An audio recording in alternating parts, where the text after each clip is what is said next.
If you're in the right energy for it and you're a pulling energy, money is attracted to the feminine. Money follows feminine. It doesn't follow masculine. And we're taught the opposite of that. Yes, we We're are. taught that it's all about the strategy and it's the how and it's the massive action, and it's not. Money follows the vision.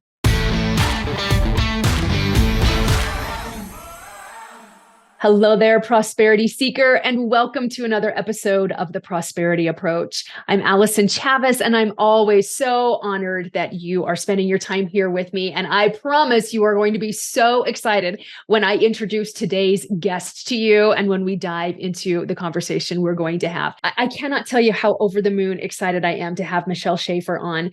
And I'm going to tell you just a little bit about her, and then you're going to be like, oh my gosh, I love her, and you will. So Michelle Schaffer is a biblical leadership expert and the founder and CEO of Girl Power Alliance, and her drive is powered by Christ. I love this. She's a two-time author, speaker, and podcast host. Michelle has earned multiple seven figures in the network marketing profession, generating hundreds of millions in sales.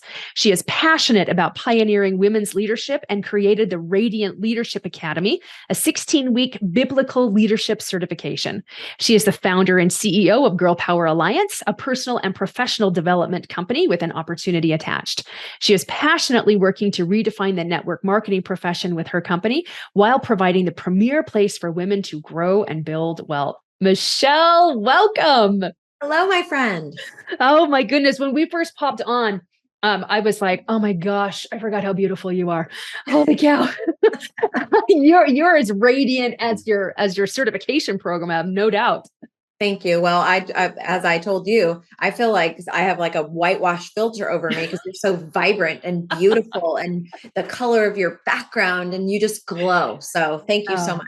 My goodness. It is such an honor to have you on here. We've been playing podcast tag for several months now. And so I'm just really grateful that we were able to make it work and open up that space and all the things. So I really, really love that you are so financially successful and you are a woman living in her feminine energy and a believer. You're a God girl, you're a Jesus girl, you believe in biblical principles. And I think that that is a unicorn in today's day and age. And I am 100% aligned with all of the things that you're aligned with as well. So I kind of want to talk about all of those different pieces with that. But let's first talk about, the scary thing about wealth and how it's defined in God's kingdom, because most faith-based entrepreneurs, especially women, have a really, really hard time with money. So let's talk about that first of all. Isn't it crazy? I'm so sad because, they're hung up about it. They feel guilty about it. They don't like to talk about it. They don't want it. Even if they need it bad, they don't want to want it and they don't want to need it. So there's just all these things. And the church has done a really hideous job about it, especially depending on what kind of a church you grew up in, what environment, because we've heard, what have we heard our whole lives? The love of money is the root of all evil. The love of money is the root of all evil. That's actually not even what it said. I mean, it actually what they say is money is the root of all evil. But the verse itself is the love of money is the root of all evil. Anyway, I get on this whole topic about lordship. It's not about the amount of money. It's about where in your heart it lies. Where is your trust? And this is my belief, when you truly trust God, and God is at the top of the list for you, then the amount of money doesn't matter. You could have millions and millions, and it doesn't change who you are. It doesn't change your identity. It just gives you more resources to do work with. But when you put when your identity is in the amount of money you make, of course it's messed up. Of course it's messed up. Yeah. On both sides. For sure. You make a lot or if you don't. Yeah. And it's really interesting to me because there's all of this conflict. Let's just talk about the Bible for just a second. I'm like, okay, even if the love of money is the root of all evil, because guess what? I really love money. I love it. I appreciate it so much for what I can trade for it, for getting my hair done, taking the family to Italy, paying for my car, eating, I have so much gratitude and love and appreciation for money. But look at in the Bible, God's most righteous people were really, really rich. They were. Look at Abraham. Look at Melchizedek. They had land, they had property, they had flocks, they had herds, they had gold and silver and servants. And like God wants money in good people's hands because money can either be a weapon or it can be a tool. And if it's in the right hands, it becomes a very powerful tool to bless his other children. Absolutely. And, this is another thing that the enemy has twisted. He's twisted it. And I believe that this whole thing of, money is the root of all evil. It's because what people will do to achieve it, to bring it in, and what they will do to that is not kingdom, right? Agreed. That is not kingdom. So I believe that God wants to bless you exponentially, but not at the cost of your faith and love in him, your faith in him and your love and your trust in him. And so many, many people, they just rely on the fact that if I work hard, I'm going to have this money, and they put that over everything. I think that's where the whole thing is messed up. It's not money itself. I like to ask people this question. I'm going to ask you, if money was a person, okay, and you're in a relationship with this person, what's one word you would use to describe your relationship? Healthy. That is the best. My answer is respect. I love that too. But when I ask people this question, sometimes women cry when they think about their relationship with money. They say insecure, unstable, untrustworthy, all these really, really deep emotions. But like, money doesn't have feelings. It's just a thing. It's a tool, right? It's just this thing that God gives us to be able to do incredible works with. So when we kind of begin to unwind that and we see it for what it really is, and we feel and we understand it is giving us the ability to actually do more for our families. I don't feel guilty. I've never had an unhealthy money mindset. I've never worshiped it. It doesn't have ownership over my mind and heart, but I've been broke and I've had a lot of money, and my life is completely different when I have a lot of money because I'm able to help more people. I just talked about this the other day. Money means if my son calls me and he says his car is broken down, I can help him so that he can continue to go to work and he's not destitute. Money means my youngest daughter calls me in an emotional crisis and I can book a flight that day to go be with her that day. That's what money means. Money means choices. Money means the ability to help more people. Money means if my computer breaks today and all my devices break, then instead of being devastated, not being able to continue on with the work that I do that requires a device, I just go buy another one. Money takes the things that most people are very, very stressed about right now. More money removes the bulk of those things that they are stressed about right now. True. That's very true. And you know what? I have so much admiration that you've always had a healthy money mindset because I haven't. And I hope that I can be a beacon of hope to a lot of people because I think that I know this, you are in the minority of somebody who has always had a healthy money mindset or even has a healthy money mindset, regardless of how much money is in your bank account. But I also know that it's a skill. You can have a very healthy money mindset, even if it's been toxic or unhealthy for decades. Yes. I'm living proof of that. And I have always been a religious girl. I've always been a God girl. I've always paid tithing. I've always believed in those principles, and I worshiped money. I did. And what that looks like in modern day is I lived and died by how much was in my bank account. I wouldn't let myself dream. I wouldn't trust intuitive nudges or inspiration that the Lord was giving me if I didn't have enough money to fund it. And I let money identify who I was and my value. And I think that that's one of the ways that we allow ourselves to be corrupted by the idea of money when we tie our own self-worth and our value to money, which I did.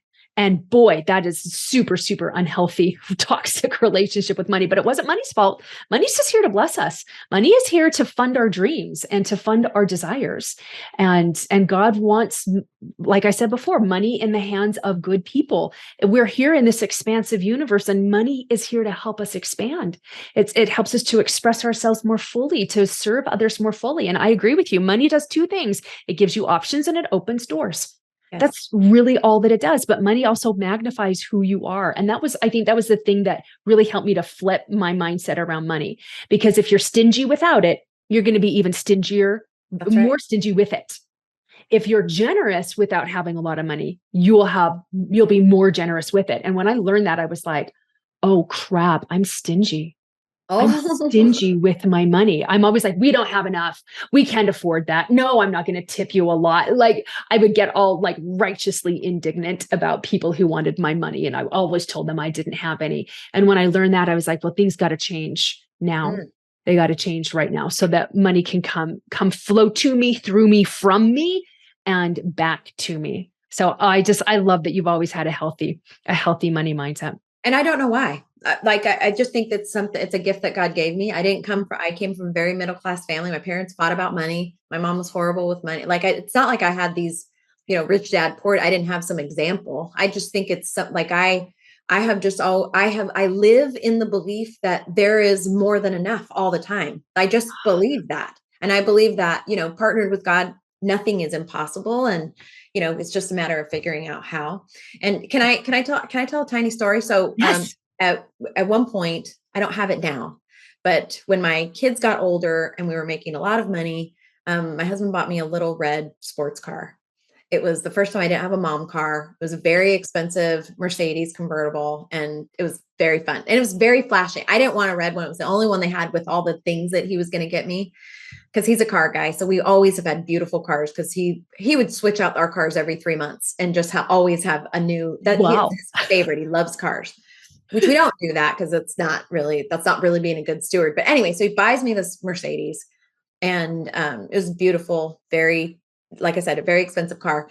And my mom came over, and I said, let's go for a drive with the top down. It was an unbelievably gorgeous Southern California day. The weather was perfect, not a cloud in the sky. I live in a beautiful wine country. It was just like, I mean, it's like a movie. Everything was so perfect. And so I turned on her kind of music. It was like the Beatles were playing, and we're driving, and we're having fun. The wind was blowing in our hair. And she goes, oh, you're ruined now. Now you're ruined. You'll never not want to have this. And I looked at her and I said, Mom, if this car goes away tomorrow, it doesn't change anything for me. It's fun. It's beautiful. I love it, but it's not my identity. It's just a fun tool that I have today. Mhm. And that was a big eye opener for me about the way she felt. She was like, well, now you're never going to be happy unless you have this. And I was like, this doesn't determine my happiness. Am I having fun? Am I happy in this moment with it? Absolutely, I am. But the car, the amount of money in my bank, it never, ever has been a gauge for my identity. And I never wrapped myself in like, I'm making all this money. Look at who I am now. Or I am broke as a joke. Look who I am now. That's never been for me. And so it's been easy for me to help other people kind of walk through that, because that I didn't, and I don't know why. Again, I think it was just a gift from God that I why I agree. didn't have it. So that's one thing I wanted to share. And here's the second. Can I define, this is how I define wealth in the kingdom. Yes. Because we think it's just money, but I think this is my definition of wealth. Wealth is lacking nothing. Wealth is having more than enough of resources, strength, and wisdom. Wealth is the ability not only to have, but to use those things to create positive outcomes in the world. Wealth is an attitude that sees the good, seeks the good, and speaks the good. It's a kingdom mindset that allows you a lens in which to see and view things differently. And I call that a Holy Spirit lens. Wealth is a set of ingrained beliefs that in the kingdom, absolutely nothing is impossible, and that with Christ, we can activate miracles on earth. Wealth is outlandish generosity, and wealth is freedom of your soul to think infinitely about your life and the lives of others. And wealth is the fulfillment of this verse, but it's John 10:10, and this is out of the Passion. But I have come to give you everything in abundance, more than you expect, life in its fullness until you overflow. That whole thing gives me chills. Wow. Did you write that? That's a little snippet out of the Radiant Leadership Academy, because we spent 4 weeks on money. Oh man, I'm going to have to go back and transcribe that and then put it on my wall, because that is a beautiful definition of wealth. And you can feel the love, you can feel God, you can feel the spirit just woven through that entire definition of what wealth is. That is so beautiful. So beautiful. It's money is part of it for sure. Like money is a part of it. But it's not the only thing. It's here. It's a belief, I think. I think money and freedom in that is a belief that like my whole thing is like somebody else has it, why can't I? See, and I love that. And do you know what helped me to get over my toxicity with money was when I realized a belief is just a decision. Like we make up our beliefs. So if I've made up a belief that it's really hard to make money, or that money, my worth is tied up on my money, that just was random. So I can change it, and I can just decide that the more money I make, the closer I get to God. Like that's what I decided. And wow, or that money is the easiest thing in the world to make. And I made that decision when it wasn't the easiest thing in the world to make. And do you know what is amazing? Money is the easiest thing in the world to make. It's everywhere. Everywhere. And when you're in the right energy with it, let's switch gears for just a second, talk about the feminine. If you're in the right energy for it and you're a pulling energy, money is attracted to the feminine. Money follows feminine. It doesn't follow masculine. And we're taught the opposite of that. Yes, we're taught that it's all about the strategy and it's the how and it's the massive action, and it's not. Money follows the vision. It follows the belief and the faith.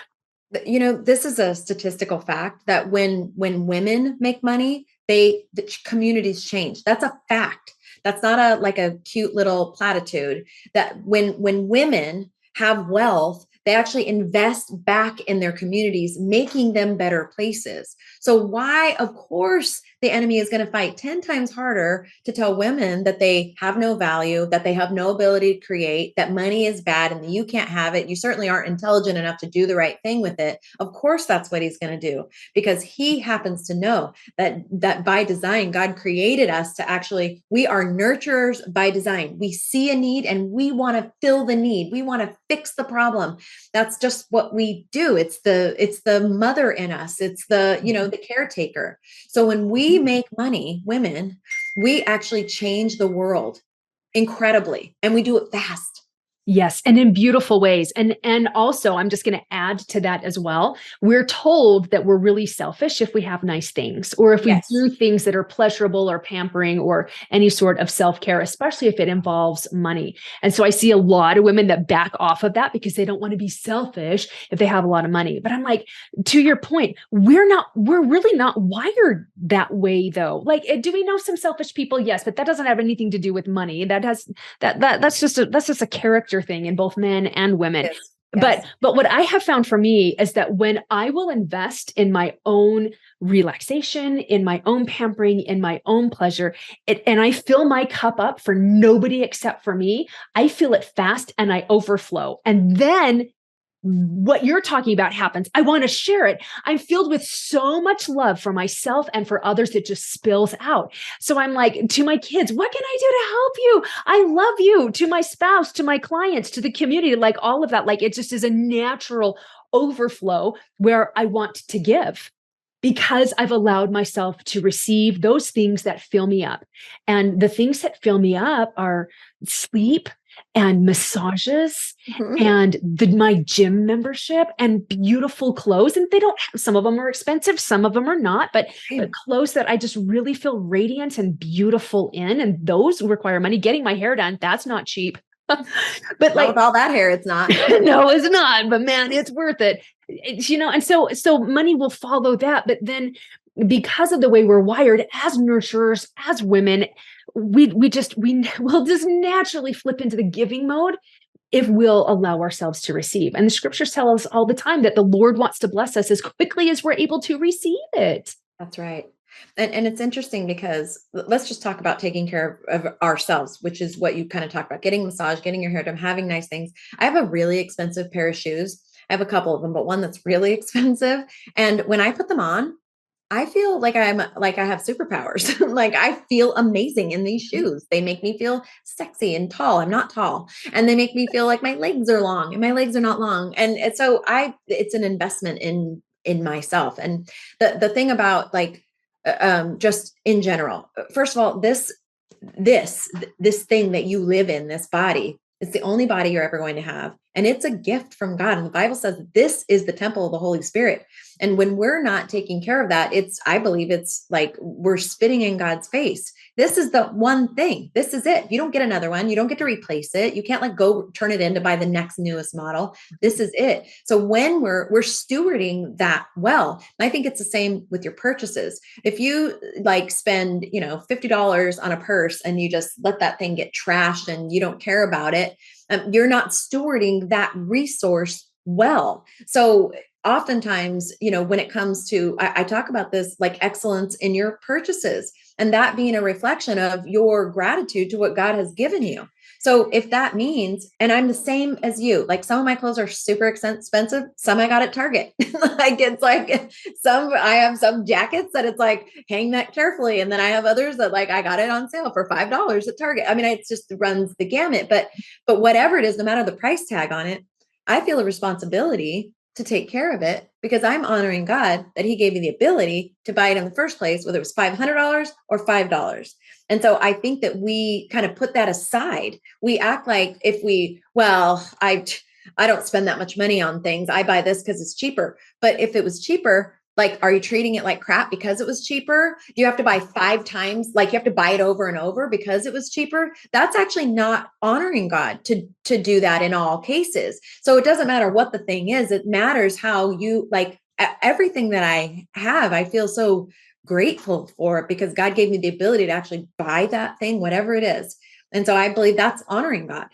I love that you say that because a lot of women buy things in guilt. And I have had that same experience, but if we can flip it to gratitude to me is the quintessential energy of the feminine, because gratitude is a receiving energy and gratitude indicates like it's already here. Like we don't generally say thank you for something that's not here yet, although your life will change if you do and you sincerely mean it and you feel it. But when you're expressing gratitude, it's receiving, and receiving is feminine energy, and gratitude connects you with God. And so gratitude puts you closer to your source. And when you're acknowledging, oh, thank you for this so much, whether it's 5, whether it's 5,000, like who cares? Who cares the price tag that's on it? But when you're in this gratitude and this, thank you so much for this, it makes God want to give you more because he knows you're going to take care of it. He knows you're in the right energy to receive, to be in appreciation. And like everything just grows from there. Everything expands. Yeah. And that tiny little tweak, I love that. I love that, Michelle. Thank you. Oh, thank you. I'm sad because I see people like the amount of money doesn't matter. It's because you could be making, 30,000 a year and taking really, really good care of your stuff, or you could be making $500,000 a year and you don't give a crap about your stuff. And it's the $30,000 a year person that is honoring God tremendously.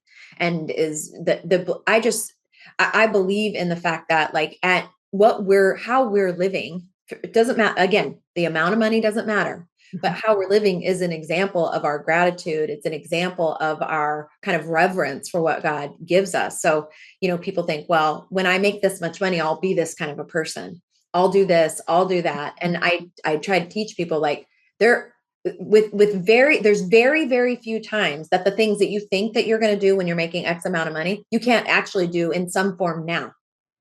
Like right now, when I'm making this money, I'm going to do this. I'm going to be generous. I'm going to be so happy. I'm going to be so kind. Well, guess what? You actually can be all those things today. Yeah. And life will change tremendously. And then that kind of power, that power that the enemy has put power into money. And so women especially, they're afraid of it. They're like, they're scared of making it. They're scared of not making it. It's just the topic of so many conversations. Yeah. But when you get to that place where you, like I said, where you're just realizing that like, I can be it doesn't matter the amount of money I have or make or whatever, I can be all these things now, that you've literally taken the power away from the enemy. And then it just like opens the door. And I just believe God just pours out. He does, but you've got to be in the place to receive it. And you have your own part. And the part isn't massive action. The part is opening yourself up to receive through those simple things like generosity and gratitude and choosing happy regardless of what is going on. I remember years and years and years ago when I was in the direct selling business, I was all about the carrots. I was all about like the trips and everything. And there was a trip to London, and I love the UK. I love Europe. And so I was earning that. And I remember telling myself, I'm going to have like $2,000 that I'm going to take in spending money, and I'm going to get whatever I want there. And it was something, and I was very cheap at that point in my life because I had a really, really tiny money mindset and wealth consciousness. And I discovered that Allyson in Europe is just as cheap as Allyson at home is. So like, it just enhanced my level of cheapness, because then I'm like, how am I supposed to get that home? Where am I going to put that in my luggage? Is it functional?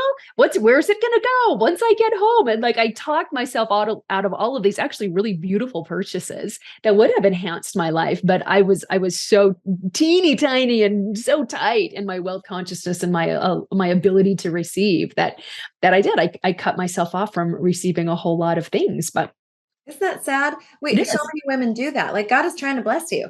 Yeah. Let him. He wants to bless you. Let him bless you. Let him bless you through what you like. It says in the Bible, like, if you seek him first, then everything will be added unto you. And as a parent, you're a parent.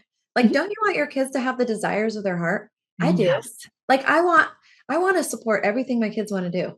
Even if it's like, I don't think they should be doing that. I still want to support them. I want to love them. I want good things to happen to them. Even if they make a bad decision, or like, I'm not trying out to like, aha, you messed up. Now I'm going to take everything from you, which is how people treat God. Yeah. I believe, like, as I'm a mom first and foremost, and my heart every day is for my kids' best. I love them so much, whether they do anything for me or not. I'm not sitting back here going, now, if you had followed the rules, this wouldn't have happened. And haha, you get what you deserve. I hurt when my kids hurt. Yeah. And I want to help them out of hard situations when they get in them. And that is my view of God. I love that. It's mine as well. And it didn't used to be as healthy as all that. I think because of the way we're raised in society, I think a lot of religions that, and I mean, we both agreed, like, you're a Bible reading person. So am I. I go to church every Sunday. But I think that the doctrine is very different from the culture in lots of religions, and religions are run by imperfect people that are trying to do the best that we can. But we get this really convoluted idea of what God is and who God is and God's role in our life. And I don't believe that he has a lightning bolt that he's ready to strike us down with at any time. I also don't believe he has a clipboard just writing down all of our mistakes so that he can censure us. I think he's like we are. Like, I want to scoop my kids up when they're hurting. I want them to believe in themselves. I like exactly what you were talking about. I don't want to like wag the finger at them, be like, did you learn your lesson? Like, I don't want that. I know that life is going to teach them some really powerful things. I don't need to be there to like beat them. They need someplace that's loving and sheltering and safe. And I would much rather do that for them than wag the finger of shame at them anyway. And I think that there's so much wealth that we can have in our relationship with God, relationship with our higher power, when we'll just like really understand the characteristics of God and how much I hate to say he's dying to bless us, but he is so anxious to just shower us with blessings and shower us with favor. But we shut ourselves off from that. And so we can't receive it. We have a hard time receiving. How old are your kids? You have 4 of them. What's the I have 4. So age ranges between 25 and 16. Okay. So you have some in and some out? Yes. Mm-hmm. All of mine are out now. And I will tell you that just being a mom has taught me more about who God is than anything else in the whole world. And having adult kids, their problems are bigger and they are life-changing sometimes. And I want to control them so bad. Like, I want to tell them, I'm like, if you just did this. But what I decided that my role is as a parent of all adults is, I can't do things for them. I can't make them do things, much to my attempts, but what I want to be, and this is part of my drive to build wealth, is I want to be a net. So when they fall, because there will be moments that they fall, that they just don't smack the ground real hard, that I'll be there to, like, you ever seen a trapeze net? Like it bends so much. It looks like they're going to hit the ground and they don't hit the ground because of the net. And so that's another big, big driver for me for continuing to work hard to actually build wealth.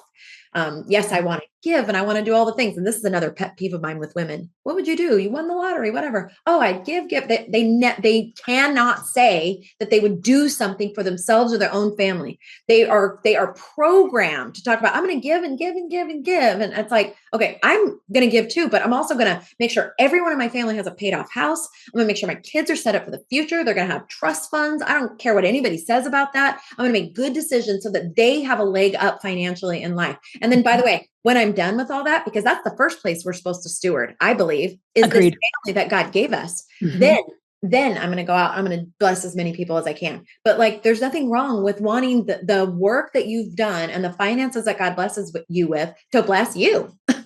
I agree. I agree. And we're programmed to put ourselves last, especially as women. And we get enormous sense of value out of martyring ourselves out for others. But God's never asked us to do that. And it doesn't actually help us. But I tell people, as much as I love you, I want to bless my life and my children's lives first. Because if I'm not blessing my life, then what good does it do anybody? Why are you doing it? Like, why are we doing it? Yeah. And I don't think that's selfish at all, because the greatest gift that we can give our fellow brothers and sisters is making the most of ourselves, because then we're a powerful role model. We're a positive example. We give people that inspiration that, oh my word, she did it. Maybe I can do it as well. But if we're constantly just giving, like what kid would want to follow their dreams or want to get married and have children when they see their parents being like, well, I had dreams and then I had you, so I gave up all my dreams. So sad. You can do both, and you ought to do both. You ought to do. You owe it to your children. Yes. You owe it to the people that are watching your life that you have no idea. You actually, I feel a responsibility to be successful for them, to show them that it's possible. Yeah. Yeah. And I can be human, and I can have my fall down days, and I can have my cry outs, and I can feel angry, and I can feel all the feels and still create the life that I desire. And that's what I'm about. Michelle, this has been so amazing. And I know people are going to want to know where to find you. How can they get some more of you? So tell us all of the things. Oh, well, thank you so much for having me. We could literally do it like a 7-hour podcast, I think, and just keep going and talking. I'm on all the social media platforms, just me personally, Michelle Schaffer. I'm on Facebook, Instagram. I'm even on TikTok, believe it or not, and in LinkedIn and all the things. If you want information about the Radiant Leadership Academy or the Radiant Speaker Academy or any of that, you can go to girlpoweralliance.com, and girlpoweralliance.com is the website. And then Girl Power Alliance is on all the social media platforms as well. Oh my gosh. Thank you so much. And we'll have all of those links in the show notes for everybody. This has been such a blessing. You blessed my life so much today. And I know you have blessed countless others as well, just through this conversation. So thank you for sharing your brilliance and your radiance and the wealth that you have built financially, spiritually, in your relationships, all of those things, because you are such a beautiful example of what to do. So thank you so much. Appreciate you. Thank you. And remember, prosperity becomes you.